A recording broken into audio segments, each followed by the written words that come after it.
நாம் வழிபட வேண்டிய தெய்வம் வாராகி அம்மன். அன்னை கைகளில் ஏற்களப்பையும் உலக்கையும் கொண்டு காட்சி தருகிறாள். இதுவே இவள் உழவு தொழிலை காத்து அருள்பவள் என்பதன் அடையாளம்.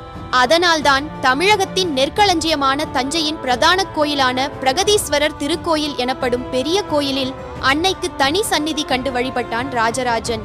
அதனால தஞ்சை பெரிய கோயிலில் ஒவ்வொரு வருஷமும் ஆஷாட நவராத்திரி மிகவும் சிறப்பாக கொண்டாடப்படுகிறது.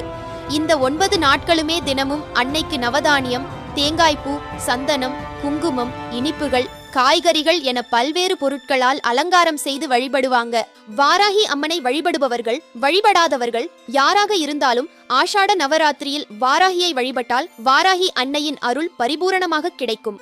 நவராத்திரி என்பது அம்மன் நம்முடைய வீட்டிற்கு எழுந்தருளும் காலமாகும். அதனால் நவராத்திரியின் 10 நாட்களும் வீடு சுத்தமாக இருக்க வேண்டும். ஆஷாட நவராத்திரியில் வாராகி அன்னையின் அருளை பெற நினைப்பவர்கள் வீட்டில் வாராகி